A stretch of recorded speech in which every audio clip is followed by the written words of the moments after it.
Number 1, तांबे के बर्तन का पानी पिए।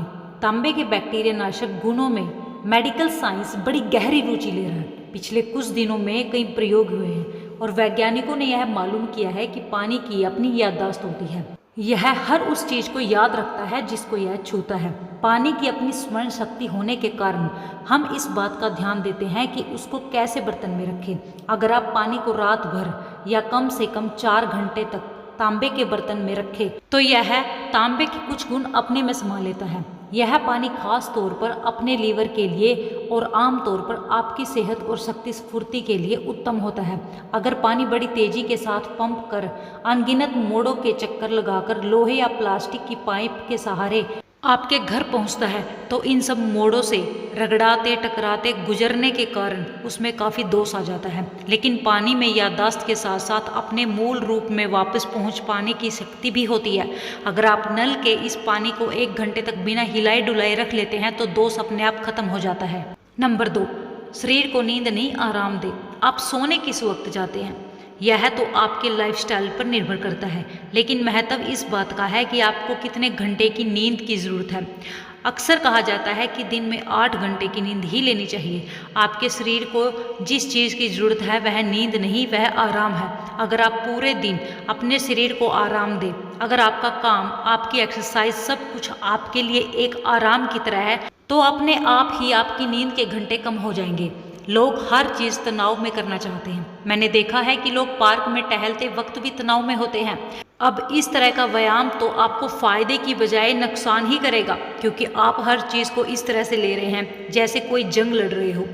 आप आराम के साथ क्यों नहीं टहलते? चाहे टहलना हो या जॉगिंग, उसे पूरी मस्ती और आराम के साथ क्यों नहीं कर सकते? तो सवाल घूम फिर कर वहीं आता है कि मेरे शरीर को कितनी नींद की ज़रूरत है। यह इस बात पर निर्भर करता है कि आप किस तरह का शारीरिक श्रम करते हैं। आपको न तो भोजन की मात्रा तय करने की ज़रूरत है और न ही नींद के घंटे। मुझे इतनी कैलोरी ही लेनी है, मुझे इतने घंटे की नींद ही लेनी है जीवन जीने के लिए, ये सब बेकार की बातें हैं। आज आप जो शारीरिक श्रम कर रहे हैं उसका स्तर कम है तो आप कम खाएं। कल अगर आपको ज़्यादा काम करना है तो आप ज़्यादा खाएं। नींद के साथ भी ऐसा ही करें। जिस वक्त आपके शरीर को पूरा आराम मिल जाए यह उठ जाएगा, चाहे सुबह के 3 बजे हो या 8। आपका शरीर अलार्म की घंटी बजने पर नहीं उठना चाहिए। एक बार अगर शरीर आराम कर ले तो उसे खुद ही जग जाना चाहिए। नंबर 3, 2 हफ्ते में 1 बार उपवास करें। नंबर 3, 2 हफ्ते में 1 बार उपवास करें। आप शरीर के प्राकृतिक चक्र से जुड़ा मंडल नाम की एक चीज होती है। मंडल का मतलब है कि हर 40 से 48 दिनों में शरीर एक खास चक्कर से गुजरता है। हर चक्कर में 3 दिन ऐसे होते हैं जिनमें आपके शरीर को भोजन की आवश्यकता नहीं होती। अगर आप अपने शरीर को लेकर सजग हो जाओगे तो आपको खुद भी इस बात का एहसास हो जाएगा कि इन दिनों में शरीर को भोजन की ज़रूरत नहीं होती। इनमें से किसी भी एक दिन आप बिना भोजन के आराम से रह सकते हैं। 11 से 14 दिनों में एक दिन ऐसा भी जाता है जब आपका कुछ भी खाने का मन नहीं करेगा। उस दिन आपको खाना नहीं चाहिए। आपको यह जानकर हैरानी होगी कि कुत्ते और बिल्लियों के अंदर भी इतनी सजगता होती है। कभी गौर से देखें, किसी खास दिन वे कुछ नहीं खाते, दरअसल अपने सिस्टम के प्रति वे पूरी तरह सजग होते हैं। जिस दिन सिस्टम कहता है कि आज खाना नहीं चाहिए, वह दिन उनके शरीर की सफाई का दिन बन जाता है और उस दिन वे कुछ भी नहीं खाते। अब आपके भीतर तो इतनी जागरूकता नहीं कि आप उन खास दिनों को पहचान सके। फिर क्या किया जाए? बस इस समस्या के समाधान के लिए आपके यहाँ एकादशी का दिन त्याग कर दिया गया। हिंदी महीनों के हिसाब से देखें तो हर 14 दिन में 1 बार एकादशी आती है। इसका मतलब हुआ कि हर 14 दिन में आप 1 दिन खाए बिना रह सकते हैं। अगर आप बिना कुछ खाए रह नहीं सकते या आपका कामकाज ऐसा है जिसके चलते भूखा रहना आपके वश में नहीं और भूखे रहने के लिए जिस साधना की ज़रूरत होती है वह भी आपके पास नहीं है, तो आप फलाहार ले सकते हैं। कुल मिलाकर बात इतनी है कि बस अपने सिस्टम के प्रति जागरूक हो जाए। एक बात और, अगर आप बार बार चाय और कॉफ़ी पीने के आदी हैं और उपवास रखने की कोशिश करते हैं तो आपको बहुत ज़्यादा दिक्कत होगी। इस समस्या का तो एक ही हल है। अगर आप उपवास रखना चाहते हैं तो सबसे पहले अपने खान पान की आदतों को सुधारें। पहले सही तरीका का खाना खाने की आदत डालें, तब उपवास की सोचें। अगर खाने की अपनी इच्छा को आप ज़बरदस्ती रोकने की कोशिश करेंगे तो यह आपके शरीर को हानि पहुंचाएगा। यहाँ एक और बात बहुत महत्वपूर्ण है कि किसी भी हाल में ज़बरदस्ती न किए जाए। नंबर 4, पीठ को सीधा रखकर बैठे। शरीर के भीतरी अंगों के आराम में होने का खास महत्व है। इसके कई पहलू हैं, फिलहाल हम इसके सिर्फ एक पहलू पर विचार कर रहे हैं। शरीर के ज़्यादातर महत्वपूर्ण भीतरी अंग छाती और पेट के हिस्से में होते हैं। ये सारे अंग न तो सख्त और कड़े होते हैं और न ही ये नट और बोल्ट के किसी एक जगह पर स्थित किए गए हैं। ये सारे अंग ढीले ढीले और एक जाली के अंदर झूल रहे से होते हैं। इन अंगों को सबसे ज़्यादा आराम तभी मिल सकता है जब आप अपनी रीढ़ को सीधा रखकर बैठने की आदत डालें। आधुनिक विचारों के मुताबिक आराम का मतलब पीछे टेक लगाकर या झुककर बैठना होता है, लेकिन इस तरह बैठने से शरीर के अंगों को कभी आराम नहीं मिल पाता। इस स्थिति में शारीरिक अंग उतने ठीक ढंग से काम नहीं कर पाते जितना उनको करना चाहिए, खासकर जब आप भरपेट खाना खाने के बाद आराम कुर्सी पर बैठ जाए। आजकल काफ़ी यात्राएं आराम कुर्सी में होती हैं। अगर आप कार की आरामदायक सीट पर बैठकर 1000 किलोमीटर की यात्रा करते हैं तो आप अपने जीवन के कम से कम 3 से 5 माह खो देते हैं।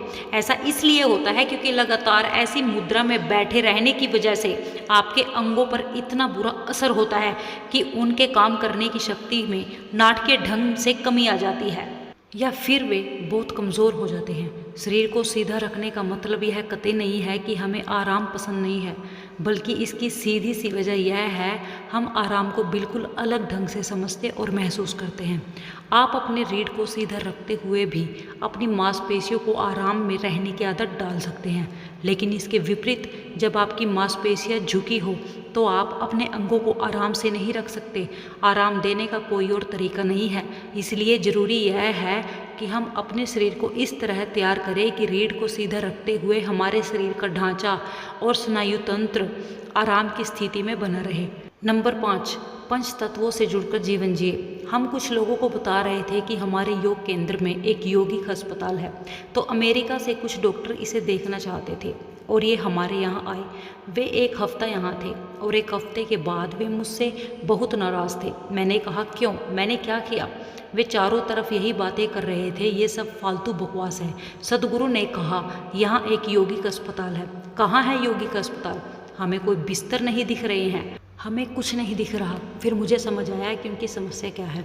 फिर मैंने उन्हें बुलाया और मैंने कहा परेशानी क्या है। उनमें से एक महिला जिनकी आंखों में आंसू थे बोली, मैं यहाँ इतने विश्वास के साथ आई और यहाँ धोखा हो रहा है। यहाँ कोई अस्पताल नहीं है, बिल्कुल भी कुछ नहीं यहाँ, और आप बोल रहे हैं कि यहाँ अस्पताल है। मैंने कहा आराम से बैठिए। आपके अस्पताल के बारे में ये विचार है कि बहुत से बिस्तर हो जहाँ मरीजों को सुला दो और उनको दवाइयाँ देते रहो। यह अस्पताल ऐसा नहीं है। मैं आपको आसपास घुमाता हूँ। सभी मरीज यहाँ बगीचे में काम कर रहे हैं और रसोई घर में काम कर रहे हैं। हम उनसे काम करवाते हैं और वे ठीक हो जाते हैं। तो सबसे महत्वपूर्ण चीज़ ये है कि अगर कोई बीमार हो तो हम उनसे बगीचे में काम करवाते हैं। उन्हें खाली हाथों धरती के संपर्क में कम से कम आधे घंटे से लेकर 45 मिनट तक जरूर होना होता है।